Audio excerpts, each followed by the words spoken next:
1979 വളരെയധികം പ്രതീക്ഷയോടെ ഒരു മലയാളി സംരംഭകൻ ഗോവക്കാർക്ക് മുന്നിൽ പൊറോട്ട എന്ന വിഭവം അവതരിപ്പിക്കുന്നു. അവിടെ പൊറോട്ടയ്ക്ക് വേണ്ട വിധം സ്വീകാര്യത ലഭിക്കാത്തതിനാൽ പിന്നീട് ഒരു പഞ്ചാബിയുടെ ഉപദേശം കേട്ട് പരീക്ഷിച്ച സ്റ്റഫ്ഡ് പൊറോട്ടയിലും അദ്ദേഹത്തിന് കൈപൊള്ളി.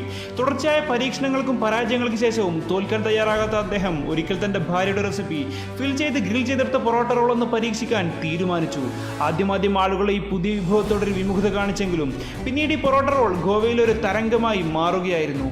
ഇന്ത്യയിലെ ആദ്യ പൊറോട്ട റോളിന്റെ ജനനം മാത്രമായിരുന്നില്ല അത്, മറിച്ച് രാജ്യം മുഴുവൻ അലയടിക്കുന്ന വരാനിരിക്കുന്ന ഒരു പൊറോട്ട വിപ്ലവത്തിന്റെ തുടക്കം കൂടിയായിരുന്നു അത്.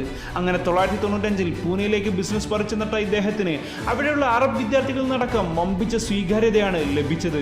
പിന്നീട് തന്റെ നാടായ കാഞ്ഞങ്ങാടിലേക്ക് താമസം മാറുന്ന ഇദ്ദേഹം മക്കളോടൊപ്പം ഇന്ത്യ മുഴുവൻ സഞ്ചരിച്ച് വിവിധ രുചിക്കൂട്ടുകൾ സ്വായത്തമാക്കുകയും പിന്നീട് ബാംഗ്ലൂരിലേക്ക് വ്യാപിപ്പിക്കുകയും ചെയ്യുന്നതോടെ ജനിക്കുന്നത് ബാംഗ്ലൂരുകാർക്ക് എല്ലാ കാലത്തും ഒരുപാട് നൊസ്റ്റാൾജിയ സമ്മാനിച്ച, അവരുടെ പല സന്തോഷങ്ങൾക്കും സാക്ഷ്യം വഹിച്ച ഒലിവ് സ്ട്രീറ്റ് ഫുഡ് കഫേ എന്ന ബ്രാൻഡായിരുന്നു.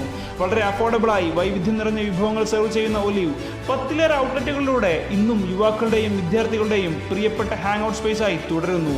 ഇന്ന് ഓരോ ദിവസവും 10,000-കണക്കിന് പൊറോട്ട റോൾ വിൽക്കുന്നു ഒലിവ് സ്ട്രീറ്റ് ഫുഡ് കഫേ. പരാജയങ്ങളിൽ തളരാത്തവർക്ക് വിജയം സുനിശ്ചിതമാണ് എന്ന് നമ്മെ ഓർമ്മിപ്പിച്ചുകൊണ്ട് അവരുടെ ജൈത്രയാത്ര തുടരുകയാണ്.